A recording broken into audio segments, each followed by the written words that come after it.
Allah Subhanahu wa taala berfirman, wa antasumu khairul lakum in kuntum ta'lamun. Yang artinya, dan jika kamu berpuasa, kamu sekalian itu lebih baik, in kuntum ta'lamun, jika kalian memahami rahasia, faidah, manfaat dari berpuasa itu.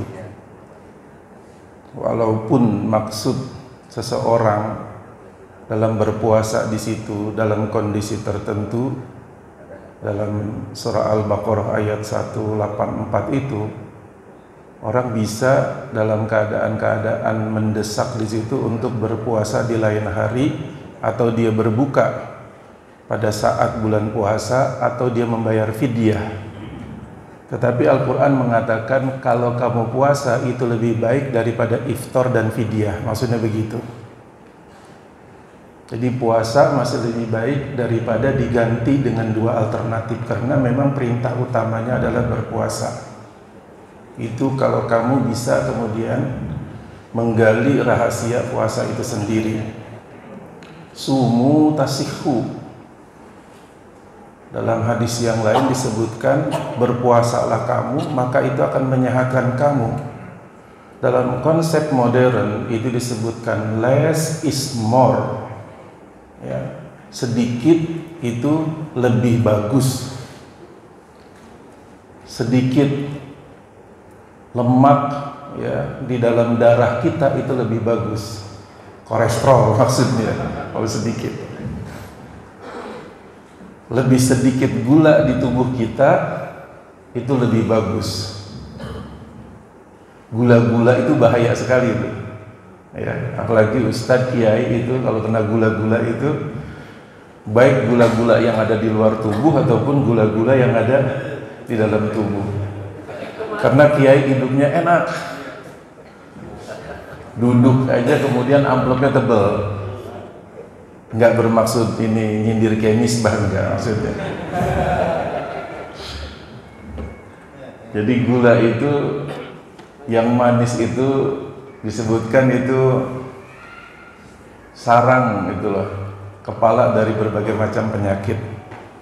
Jadi kalau dikurangin bagus. Bahkan di negara tetangga kita itu sendiri itu memang ditulis di banyak restoran-restoran, kurangin gula, kurangin kemudian minyak, kurangin lemak. Mungkin kemarin krisis minyak goreng itu maksudnya kayaknya gitu ya. Apakah itu disengaja atau tidak disengaja, atau karena ketidakmampuan, kita tidak tahu. Tapi orang-orang yang berpikiran jauh dan selalu mencari hikmah dan kebaikan di setiap kejadian, selalu mengambil faidah-faidah dari setiap peristiwa di situ. Bahkan suatu bencana pun di situ akan menjadi kebaikan atau menjadi hikmah. Betapa negara maju seperti Jepang itu menjadi negara maju karena banyak bencana. Itu bukan berarti bencana kita tunggu, bukan berarti bencana kita mau, tetapi setiap kejadian ada hikmahnya. Itu kita mengambil hal-hal yang positif. JIC pengen banyak nambah-nambahnya gitu ya, tapi mikir dulu gitu. Yang sedikit itu bisa amanah enggak? Jangan maunya banyak aja. Bertahap, insya Allah bertahap. Harus ditahan. Jadi puasa itu sangat baik, mengurangi itu sangat baik.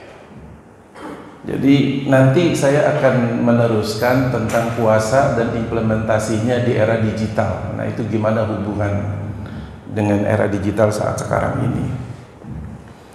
Misalkan di dalam puasa, sebagaimana kita tahu semuanya bahwa as-saum huwa al-imsak, artinya puasa itu adalah menahan. Nah, menariknya dalam puasa di situ dia bukan menahan, tidak melakukan hal-hal yang diharamkan, tetapi dia tidak melakukan hal yang dibolehkan. Pada suatu kondisi di luar Ramadan itu banyak hal-hal itu dibolehkan, tetapi tidak dibolehkan pada saat berpuasa. Itu yang membedakan, kemudian dikatakan mengapa puasa itu lebih baik dari orang berbuka puasa karena adanya suatu halangan, ataupun dia membayar fidyah. Lebih baik dia menahan diri untuk berpuasa karena itu menyehatkan di situ. Jadi di dalam tafsirnya Imam Al-Qurtubi itu menjelaskan keutamaan berpuasa di situ dibandingkan pada ibadah yang lainnya, walaupun berpuasa di situ dan ibadah yang lainnya itu juga ditujukan karena Allah maksudnya, tetapi puasa punya dua perbedaan. Yang pertama, dia memotong segala kelezatan, kenikmatan jasmani, ragawi di situ, dari tubuh, dari jiwa, dari hawa nafsu. Yang kedua, puasa itu adalah bentuknya kerahasiaan, di mana jika orang sholat kelihatan bentuk sholatnya, jika orang kemudian bersodakoh kelihatan bentuk sodakohnya, jika orang berhaji kelihatan hajinya. Tetapi berpuasa itu jika kemudian ketika orang berwudu kemudian dia korupsi, nenggak itu satu tegukan nggak kelihatan, dia bisa saja pura-pura lemas, hanya urusan dia dengan Tuhannya. Ketika orang tidak tahu, masuk ke warung kakinya doang kelihatan, keluar lagi kemudian berasa loyo, nggak ada juga yang tahu. Berpuasa itu nggak kelihatan, gitu. Berpuasa itu tidak kelihatan seperti ibadah-ibadah lainnya, sebagaimana disebutkan di dalam hadis qudsi, kullu amal ibni adam lahu illa sauma fa innahu li wa ana ajzi bih. Setiap amal ibadah hambaku, manusia itu, kata Allah, adalah untuknya. Maksudnya itu kelihatan di dalam dirinya. Illa sauma, kecuali berpuasa, maka dia khusus untukku dan akulah yang akan membalasnya secara langsung. Pengertian puasa ini baru sampai kita pada level-level mubtadiin, pada level anak sekolah dasar, pada level elementary level. Jadi level yang paling awal. Itu pun sangat sulit sekali kita lakukan untuk memenuhi rukun-rukun, syarat-syarat, dan juga ketentuan-ketentuan dasar dari berpuasa. Selain kata-kata al-imsak di situ, para ulama sufi kemudian menarik makna berpuasa itu sendiri mirip dengan takhalli. Belum sampai kepada tahalli, belum sampai kepada tajalli. Jadi takhalli itu adalah mengosongkan perut, mengosongkan hawa nafsu di situ dari segala kebutuhan-kebutuhan hawa nafsu dan juga keinginan-keinginan diri, keinginan keduniaan keseluruhannya, keinginan kemewah-mewahan seluruhnya, keinginan bersenang-senang, keinginan terpenuhi seluruh hawa nafsu itu sendiri. Dalam konsep ulama-ulama sufi disebut dengan takhalli. Nah, puasa itu adalah salah satu takhalli, mengosongkan. Itu dikaitkan dengan kisah Nabi Khidir dengan Nabi Musa. Ada istilahnya adalah al-inkisar. Ketika dalam satu hadis qudsi juga disebutkan bahwa Nabi Musa bertanya, "Aina abghika ya Rabb?" Bagaimana saya dapat bertemu dengan Engkau ya Tuhanku? Ibghini di situ alamun kasirati qulubuhum. Temuilah aku. Di mana aku bisa ditemukan? Di hati-hati yang pecah dan retak. Karena apa? Karena beribadah kepadaku. Ada dua dimensi kata-kata munkasiratil qulub di situ adalah hati yang pecah, inkisar qulub di situ, hati yang pecah ada dua dimensi. Pertama, hati yang pecah, hati yang luka itu adalah al-mustada'afin, yaitu orang-orang yang mempunyai kebutuhan-kebutuhan yang tidak terpenuhi, orang-orang lemah, orang-orang yang termarginalkan, itu perlu dibantu. Di situ yang disebut namanya munkasirah, juga hatinya itu banyak kesedihan, hatinya kemudian banyak sekali penderitaan, munkasirah. Nah, kita kemudian, maka temuilah aku di sana, temuilah aku. Di dalam hadis yang lain kata Rasulullah, Allah kemudian bersabda, temuilah aku di orang-orang lemah. Sebagaimana kemudian wasiat Rasulullah ketika di akhir ayatnya menitipkan kepada anak yatim, menitipkan kepada orang-orang du'afa wal masakin wal fuqara, temuilah aku ketika engkau bertemu, aku titipkan. Maka kemudian di dalam hadis qudsi yang lain disebutkan, sesungguhnya bumi dan langit dengan segala isinya tidak akan mampu memuatku, kata Allah. Tetapi hanya hati yang taat kepadakulah yang akan memuatku, di dalam hadis kutsinya. Maka hati itulah kemudian memancar cahaya ilahiyah, cahaya kemuliaan, cahaya kebaikan. Jika hati itu kemudian dikosongkan dari hawa nafsu, kemudian hati itu memancar kebaikan yang kemudian dititipkan, bentuknya adalah pembelaan, keberpihakan kepada orang-orang lemah, kepada anak-anak yatim. Maka less is more, berkonsumsi sedikit dikurangi, maka berikanlah kepada orang-orang yang membutuhkan. Itu diantara implementasi orang melaksanakan ibadah puasa. Jadi bukan dikurangin untuk disimpan, dimakan besok diri sendiri juga. Maka itu kemudian tidak ada iqomahnya, tidak ada kemudian implementasinya. Kalau kita kurangi separuh dari konsumsi pada bulan Ramadan, kemudian kita memiliki separuhnya lagi, maka separuhnya kemudian kita bisa membantu kepada orang-orang fakir miskin dan juga anak yatim. Itu termasuk titipan dari Allah Subhanahu wa Ta'ala. Jika kita kemudian ingin bertemu dalam arti kebaikan, bertemu kemuliaan yang Allah titipkan pada anak-anak yatim, munkasiratil qulub, pada satu dimensi. Dimensi yang kedua, inkisarnya ini bukan kepada anak yatim, fakir miskin dan duafa saja, tapi munkasiratil qulub adalah kepada diri sendiri, kepada diri sendiri. Sebagaimana disebutkan di dalam satu hadis yang memang disebutkan bahwa hadis itu adalah hadis dhaif, tetapi maknanya ada sebagian yang bisa diterima. Raja'na min jihadil asghar ila jihadil akbar. Ma huwa jihadul akbar ya Rasulullah? Jihadun nafas.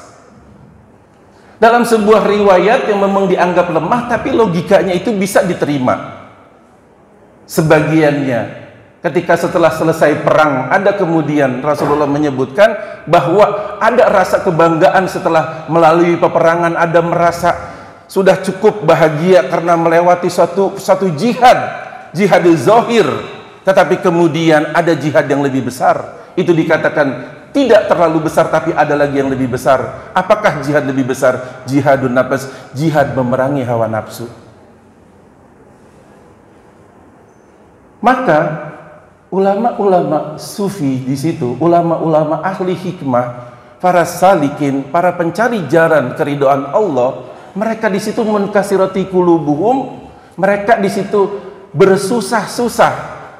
Mereka meninggalkan segala kelezatan-kelezatan dunia itu sendiri, mereka pecahkan hati mereka sendiri. Pertama pada konsep menolong orang lain, yang kedua kemudian menahan dari menikmati sebanyak-banyaknya kelezatan dunia. Karena itu tidak akan pernah terpuaskan, maka ditahanlah. Di situ inkisarul qulubnya ada makna imsak, menahan diri. Bahkan bukan hanya menahan, menghancurkan ego di dalam diri. Rasa tidak pernah puas, rasa terus menerus untuk mengumpulkan keduniaan, kedudukan, jabatan, harta benda, dan lain sebagainya, yang tambah melelahkan dan tambah melelahkan. Maka kemudian untuk sampai kepada hati yang bersih, hati yang taat, hati yang setia hanya kepada Allah, kosongkanlah diri, kosongkanlah jiwa, kosongkanlah kalbu itu sendiri dari segala hawa nafsu, maka kemudian diisi dengan ibadah dan ketaatan kepada Allah Subhanahu wa Ta'ala. Karena sesungguhnya di antara ada yang menyebutkan berpuasa itu di antara sifat-sifat Allah. Kenapa? Karena Allah tidak makan dan tidak minum. Maka orang yang berpuasa telah mendekati di antara sifat-sifat Allah yang kemudian dengan kekosongan itulah terisi kemudian nur Allah. Sebagian dari ulama mengatakan seruling tidak akan pernah berbunyi jika seruling itu terisi. Seruling akan berbunyi jika dia apa? Jika dia kosong. Maka akan memancar keimanan yang sesungguhnya dengan berpuasa. Bahkan bukan cuma imsak, dihancurkan al-inkisar. baik menghancurkan diri sendiri atau membantu yang hatinya hancur. Para kiai, para guru, para alim ulama yang saya hormati, itulah makna dari sebagian bahwa sesungguhnya berpuasa itu adalah sebagian daripada rahasia, bahwa berpuasa itu adalah amalan-amalan yang hanya manusia dengan Allah Subhanahu wa Ta'ala yang mengetahuinya. Karena itu kemuliaan yang sangat besar. Di dalam Al-Quran sudah disebutkan, di dalam hadis Rasulullah sallallahu alaihi wasallam juga sampaikan, man lam yada' qaula zur wal amala bihi falaysa lillahi hajatun fi an yada'a ta'amahu wa syarabah. Barang siapa yang ketika berpuasa tidak meninggalkan perbuatan dusta dan amalan-amalan dusta, ucapan-ucapan dusta, maka Allah Subhanahu wa Ta'ala tidak akan menganggap apapun yang mereka lakukan dari lapar dan hausnya. Maka tidak ada nilainya berpuasa jika kemudian tidak diiringi dengan amalan-amalan yang baik, yang salah satunya kita membantu fakir miskin, du'afa, dan juga kita mengurangi konsumsi itu sendiri. Jadi kita bisa bayangkan di satu daerah yang kita tidak sebutkan ada satu tradisi yang kemudian orang tidak boleh ngapa-ngapain gitu loh, kendaraan nggak boleh jalan gitu ya. Kemudian dia tidak boleh beraktivitas dalam satu hari penuh, di situ lampu dimatiin dan seterusnya. Nah, itu sebetulnya bagian dari berpuasa juga, salah satu bentuknya, karena memang di dalam Al-Quran sudah disebutkan bahwa umat-umat terdahulu pun telah diwajibkan oleh Allah Subhanahu wa Ta'ala berpuasa, tapi model puasanya berbeda-beda. Dalam agama Nasrani dikatakan bahwa tradisi berpuasa mereka itu meninggalkan apa yang paling mereka suka. Kalau yang satu itu sukanya misalkan minuman keras, dia puasanya meninggalkan minuman keras karena itu yang paling berat. Kalau kemudian yang satunya sukanya di situ misalkan berjudi, dia gak bisa meninggalkan, maka puasa yang terberat dia adalah meninggalkan berjudi. Misalnya seperti itu. Kalau puasanya yang satu itu paling suka berbisnis, kemudian berdagang, bagaimana dia berhenti berdagang dulu di situ, menyetop berdagang? Itu adalah sesuatu yang paling berat. Kalau bahasa sekarang orang ngerokok di situ misalnya, kalau udah kecanduan ngerokok itu harus berhenti. Itu bagian dari berpuasa yang berbeda pada umat-umat sebelumnya. Misalkan puasanya Nabi Daud gitu yang terkenal kuat, sehari puasa sehari berbuka misalnya, macam-macam bentuk-bentuk berpuasa pada umat-umat terdahulu. Bahkan ulat yang sebelumnya menjadi hama perusak tanaman, maka kemudian bermetamorfosis di dalam ketika dia berpuasa di dalam kepompong selama sekian 40 hari dan seterusnya. Maka ketika ulat itu berpuasa di dalam kepompong yang sebelumnya wataknya itu adalah karakternya merusak, memakan tanaman, menghancurkan pertanian dan lain sebagainya, pada satu masa kemudian dia berubah di dalam kepompong. Ketika berubah keluar dari kepompong, dia menjadi apa? Apa kemudian dilakukan oleh kupu-kupu? Memakan saripati tumbuh-tumbuhan, dia terbang, dilepaslah nektar. Maka terjadilah kemudian penebaran perkawinan tumbuh-tumbuhan atas dasar disebarkan oleh kupu-kupu. Dia mengganti dari sebelumnya merusak, maka dia menaburkan benih kebaikan ke seluruh penjuru wilayah. Maka terbitlah buah-buahan yang kemudian dimakan oleh manusia dan juga makhluk yang lainnya. Itu diantara perubahan metamorfosisnya makhluk Allah dari ulat kemudian menjadi kupu-kupu, dari yang sebelumnya memangsa merugikan kemudian menebarkan kebaikan yang begitu luas. Ketika dia berbuat buruk, dia hanya berjalan secara sempit karena tidak bisa bergerak banyak ulat itu, tetapi dia membalasnya dengan beratus-ratus, beribu-ribu kali lipat ketika dia melepaskan benih-benih tanaman yang kemudian berkawinlah tumbuh-tumbuhan tersebut, menebarkan buah-buahan yang begitu besar, begitu luas, dimakan oleh makhluk-makhluk yang lainnya. Metamorfosis, perubahan dengan proses berpuasa, menahan dari mengkonsumsi. Maka yang paling penting dalam makna berpuasa tadi bukan hanya sekedar al-imsak, menahan diri saja, tetapi bahkan menghancurkan ego. menghancurkan kemudian hawa nafsu. Ada beberapa hal yang terkait dengan jiwa itu sendiri yang disebutkan oleh Imam Ja'far As-Shadiq dan kemudian disetujui oleh Imam Al-Junaid dan juga Imam Abu Yazid Al-Bustami tentang 3 hal yang terkait dengan jiwa manusia. Yang pertama, apa yang disebut dengan an-nafas. An-nafas yang kita sebut nafsu bahasa Indonesia dari nafas itu sendiri. Innan nafsa la ammaratun bisu. Nah, itu yang disebut hawa nafsu kita yang konotasinya adalah negatif. Yang kedua adalah al-qalbu. Ini yang kemudian yang terakhir adalah ar-ruh. An-nafsu di situ, nafsu itu disamakan dengan az-zulm, yaitu aniaya, perbuatan zalim. Kemudian al-qalbu di situ yang disebut dengan muqtasid, yang berada di sisi antara nafsu dengan ruh, itu di tengah-tengah kalbu. Maka dia itu terombang-ambing, muqallibal qulub. Ya, terombang-ambing, dia di tengah-tengah antara mengikuti fitrah manusia di dalam ruh yang terdalam atau kemudian dia mengikuti hawa nafsu terluar dari fisik, gitu loh. Yang butuh kenikmatan dari lidah, dari hidung, dari telinga, dari mata. Itu semuanya ada pada bagian luar dari hawa nafsu itu sendiri yang sangat kelihatan. Yang disebut dengan hawa nafsu.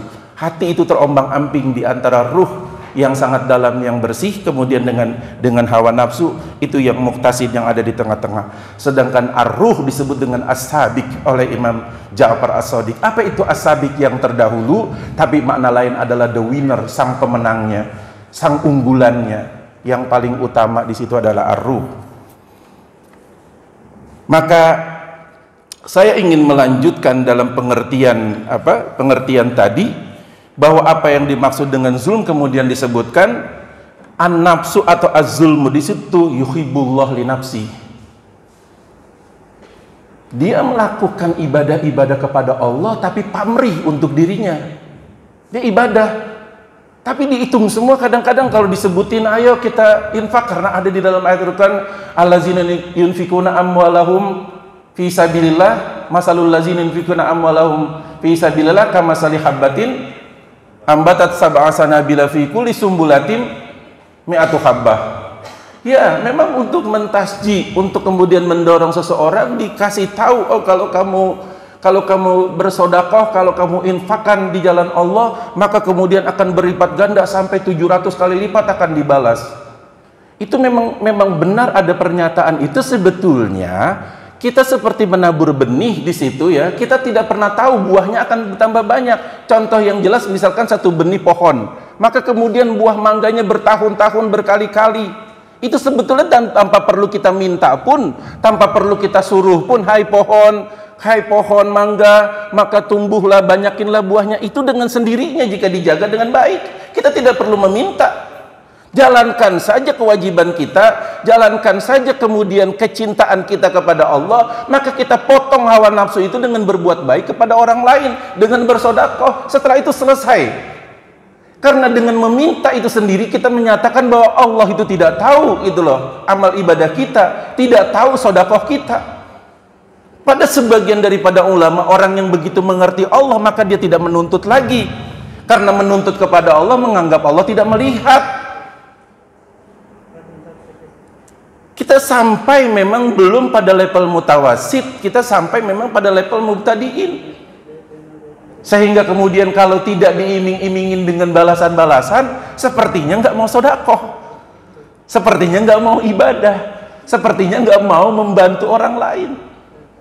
Padahal setiap kebaikan yang kita lepaskan dengan ikhlas, itu tidak akan pernah tertukar untuk orang lain, maka dia akan kembali lagi kepada kita tanpa perlu kita ucapkan dan perlu kita pikirkan, karena itu tidak akan pernah tertukar. Kebaikan akan berbuah kepada kebaikan. Maka kadang-kadang saya mengatakan sederhana saja, kalau kita ingin mencari jodoh kita yang baik, jadilah orang baik. Jadilah orang baik. Kalau kita ingin jodoh anak kita yang baik, jadi orang baik. Karena itu yang dinyatakan di dalam Al-Quran. Orang-orang yang baik untuk orang yang baik. Kiai, bagaimana? Saya udah baik kok saya dapatnya jelek. Belum baik. baru ngaku baik, gitu loh. Baru mengklaim baik. Orang baik tidak mengklaim baik. Ketika dia mengklaim baik, dia tidak baik. Orang pinter tidak mengaku pinter. Ketika dia mengklaim dia pinter, saat itu dia tidak apa? Maka itulah yang terjadi pada kisah Nabi Musa ketika ditanya, "Man a'lamun nas?" "Ana a'lamun nas." Maka ditegurlah Nabi Musa untuk bertemu dengan Nabi Khidir. Satu saja amalan ilmu yang tidak bisa dilakukan, misalnya baru satu. Kata Nabi Khidir, "Innaka lan tastati." Satu amalan sabar aja kagak bisa, apalagi yang banyak-banyak. Mana mungkin, kata Nabi Musa, saya kagak bisa berlaku sabar sedangkan belum dicoba, gitu kan? Seperti itu. Maka kemudian kisahnya jelas, yang dikatakan orang paling alim pada satu ilmu saja gagal. Ketika dia mengatakan dia paling paling pintar, pada saat itulah dia tidak pintar lagi. Ketika orang dermawan mengatakan paling dermawan, saat itu kemudian dia mempunyai riya, mempunyai ujub, dia menjadi orang yang menuntut kedermawanannya untuk dinilai oleh orang lain.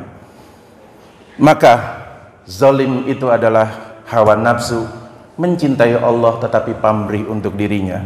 Al-muqtasid yuhibbullah, mencintai Allah karena Allah. Sedangkan as-sabiq di situ adalah yuzilu iradatahu ila iradatillah, dia menghilangkan semua kehendaknya. Kalau tadi masih ada pamrih, masih ada rasa ketika dia yuhibbullah, itu adalah amalan dia, padahal la haula wala quwata. Sampai kemudian kebaikan-kebaikan kita, janganlah kita mengaku itu sebagai kemandirian diri kita, karena berarti kita telah melepaskan kekuasaan Allah pada amalan-amalan yang kita lakukan. Masih ada 1,5 jam nih, kayaknya udah mulai panas juga nih otak nih jajalannya. Oh ini mestinya tuh ada titel itu, apa namanya, orasi ilmiah guru besar. Insyaallah. Jadi di dalam kitab Tazkiratul Aulia, Fariduddin Attar mengatakan hawa nafsu itu adalah seperti Fir'aun. Sedangkan Sana'i di dalam diwannya mengatakan hawa nafsu itu adalah seperti Abraha. Seperti Fir'aun yang tidak mau mendengar panggilan keimanan yang diajak oleh Nabi Musa, panggilan kebenaran, panggilan kemuliaan. Bahkan kemudian dia arogan, mengatakan bahwa level dia lebih tinggi dari amalan-amalan itu. Dia kemudian mengabaikan ajakan-ajakan keimanan di dalam hatinya. Maka hawa nafsu seringkali egonya luar biasa tinggi. Seperti itu. Itu seperti Fir'aun itu yang digambarkan oleh Fariduddin Attar. Ataupun juga oleh Imam Sana'i di dalam diwannya itu sendiri, yang mengatakan bahwa hawa nafsu itu seperti apa? Seperti Abraha. Yang maksudnya apa seperti Abraha? Yang harus dia ingin menghancurkan kebaikan, yaitu meruntuhkan Ka'bah, maka untuk memberikan pelajaran kepada hawa nafsu agar kembali dan tercegah dari perlakuan buruk, harus diapain? Abraha itu harus disambit dengan apa? Dengan batu, gitu kan? Disambit dengan batu, dilempar gitu loh, untuk kemudian hatinya itu terketuk, disakiti gitu loh, agar dia kembali. Karena hawa nafsu itu liar, mengajak kepada keburukan, maka dia harus kemudian dikontrol, kemudian dia harus dijaga. Itu seperti itu. Dia bisa seperti Fir'aun, bahkan dia bisa seperti Abraha, bahkan dia mengaku dirinya sebagai Tuhan, dan dia tidak mau mengajak kepada kebaikan, bahkan meruntuhkan simbol-simbol, nilai-nilai, amalan-amalan kebaikan seperti dalam simbolnya Abraha. Maka itulah yang dimaksud meruntuhkan dalam kisahnya Nabi Khidir dengan Nabi Musa, ketika Allah Subhanahu wa ta'ala berfirman, wa ammal jidaru fakana li ghulamaini yatimaini fil madinati wa kana tahtahuma kanzun lahuma. Itu yang dimaksud dengan takhalli, kosongkanlah dari hawa nafsu maka di bawahnya itu kemudian ada kanzun lahuma, ada mutiara, ada suatu perbendaharaan yang sangat berharga di dalam reruntuhan-reruntuhan hawa nafsu itu sendiri. Maka yang dimaksud dengan jidar, yang dimaksud dengan tembok itu adalah keduniaan. Jika keduniaannya itu kemudian dirobohkan, sesungguhnya proses di bawahnya adalah ada kemudian kemuliaan dari Allah Subhanahu wa Ta'ala. Dalam kisahnya Nabi Khidir dengan Nabi Musa. Ini episode yang pertama, teman-teman sekalian. Episode kedua karena Ustadz Lukman mintanya implementasi di era digital gitu kan. Ya saya puyang-puyang cari-cari juga gitu ya, cocok-cocokin ya, cucok logi namanya. Cucok logi itu dicocok-cocokin. Jadi gini, apa kemudian kaitannya dengan era digital saat sekarang ini? Tentu karena pada hubungannya dengan kehidupan manusia itu tidak akan pernah lepas dengan hawa nafsu, tidak akan lepas dengan diri kita semuanya, walaupun bentuk-bentuk amaliyahnya berbeda-beda gitu ya. Karena di zaman dulu nggak ada HP, nggak ada telepon, nggak ada TV gitu kan di zaman dulu. Ya mana ada orang nonton TV zaman dulu gitu kan. Kemudian paling dia lihat tarian ya. Kalau zaman dulu ada tari perut gitu, kayak di Mesir kan terkenal tuh tari perut. Ada yang udah nonton tari perut? Belum? Mau ke Mesir? Oh ya, mudah-mudahan ada yang bantu nanti ke Mesir. Tapi bukan nonton tari perutnya. Itu nggak usah nggak usah ditegesin di situ. Jadi cukup dengerin kabar beritanya aja kalau begitu, udah percaya aja kalau yang begitu, nggak perlu dikonfirmasi ya. Jadi kaitannya dengan era digital saat sekarang ini ada pertanyaan, bisa nggak sih kita puasa dari gadget sama internet? Itu pertanyaannya. Bisa nggak kita puasa dari gadget dengan apa? Dengan internet. Ada beberapa catatan. Yang pertama di sini ada namanya Manfred Spitzel, yaitu seorang neuroscientist dari Jerman yang menyebut saat sekarang ini banyak terjadi namanya demensia digital, yaitu kegilaan karena kecanduan alat-alat atau gadget di era digital. Itu yang disebut dengan demensia digital. Nah, demensia digital ini mengakibatkan ada dua dampak negatif, yaitu kurangnya kemampuan kognitif atau berpikir atau kecerdasan gara-gara terlalu banyak pakai gadget. Contoh yang paling jelas, misalnya salah satu contoh, susah menghafal nomor telepon, menurun hafalannya karena tidak terbiasa lagi untuk terbiasa menguatkan ingatan. Segalanya serba ada, sehingga kemudian kemampuan mengingat itu sendiri fungsinya nggak kepake, ta'til, terabaikan, terbuang. Itu salah satunya karena begitu mudah mencari. Yang kedua, di situ tidak bisa berpikir komprehensif karena yang dilihat itu sifatnya itu sempit, difokus, sehingga tidak melihat secara menyeluruh. Yang ketiga, kalau tadi dua saya tambahkan adalah kelemahan mental, jadi capek. Kenapa? Karena informasi yang membanjiri jutaan bahkan miliaran foto misalnya yang ada di Instagram, halusinasi yang kemudian muncul di era digital itu sendiri. Contoh, orang sudah capek dengan segala hal yang terkaitan dengan medsos, dengan informasi yang tidak pernah ada habis-habisnya, yang dikirimkan terus-menerus. Ketika dia letih, disebutkan kemudian dia jalan-jalan deh ke ke Ciwidey. Jalan-jalan kemana? Ciwidey, di danau air panas. Nyampe di sana sebetulnya dia udah jenuh gitu loh dengan suasana di medsos. Nyampe sono tergoda lagi ngeliat keindahan di Ciwidey. Diapain kira-kira? Ketika kita foto, kira-kira ngapain foto itu? Cari kemudian spot yang paling apa? Spot yang paling bagus. Setelah cari spot yang paling bagus, ngarepinnya diapain? Setelah diupload ngarepin apa? Di like, pikiran kagak jadi relax gitu loh.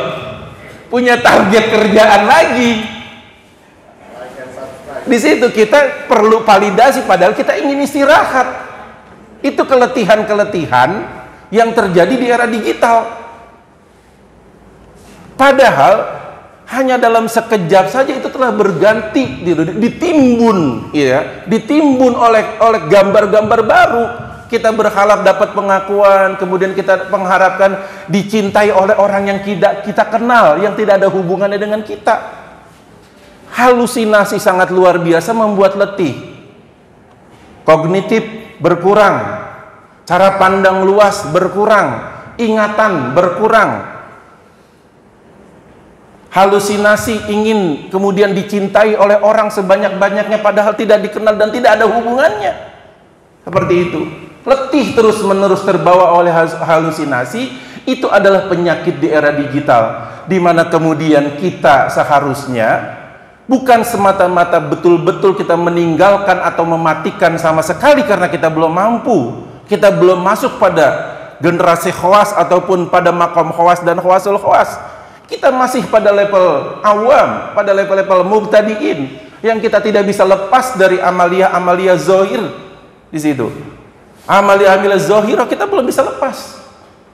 Tetapi kemudian paling tidak kita mengurangi di dalam berpuasa itu seperti kita berpuasa bahwa pada malam hari kita dibolehkan makan. Tetapi hendaklah makna berpuasa di situ adalah al-imsak yang saya tambahkan dengan al-inkisar. Pecahkanlah hawa nafsu. Less is more. Kurangin, jangan terlalu berlebihan.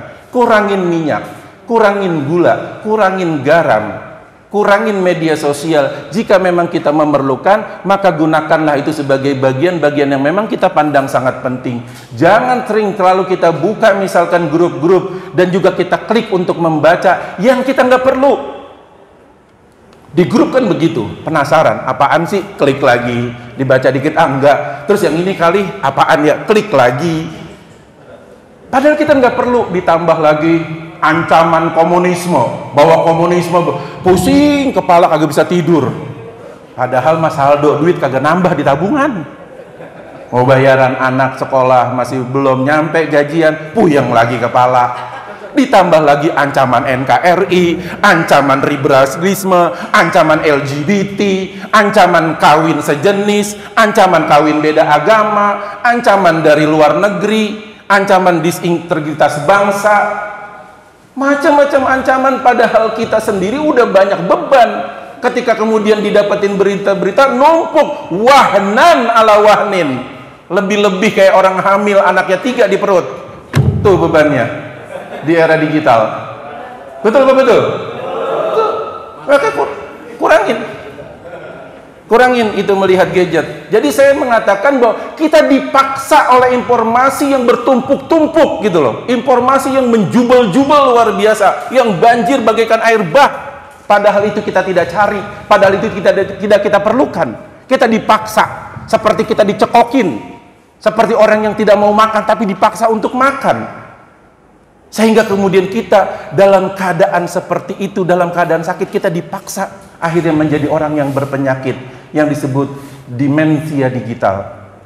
Nauzubillah summa nauzubillah. Maka refleksi kita berpuasa, mudah-mudahan kita dapat mengontrol diri kita dan kemudian kita bisa memilih dan memilah kapan kemudian kita memerlukan dan menggunakan gadget itu dengan sebaik-baiknya, seperti hadis Rasulullah SAW, falyakul khairan aw liyasmut.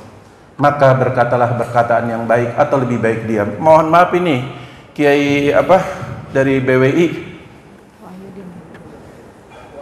Pak Wahyudin, juga Kiai Nasir. Mohon maaf ini kalau di dalam survei dikatakan bahwa anak milenia yang lahir antara tahun 90-an dengan generasi Z itu yang paling yang paling akrab terbiasa dengan gadget. Yang tua-tuaan adaptasinya agak lambat. Katanya begini, hoax paling banyak di generasi tua disebarin. Karena generasi tua tahu, wah iya nih ada PKI ini, oh iya nih ada yang mengerikan, kasih tahu, karena jiwanya begitu terus.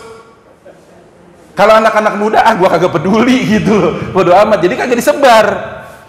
Mohon maaf, itu kata survei, bukan kata saya. gitu, ada surveinya itu ya di surat kabar gitu. Jadi yang tua-tua begitu. Dan saya juga ada di grup kayak Misbah tahu gitu ya, yang usianya sekian begitu paling sering itu ngeposting. Karena dia baru ngeh sekarang gitu loh, berita murah sekali. Makanya dia mungkin bersedekah dengan berita tapi sebetulnya bikin pusing gitu ya, bikin puyeng.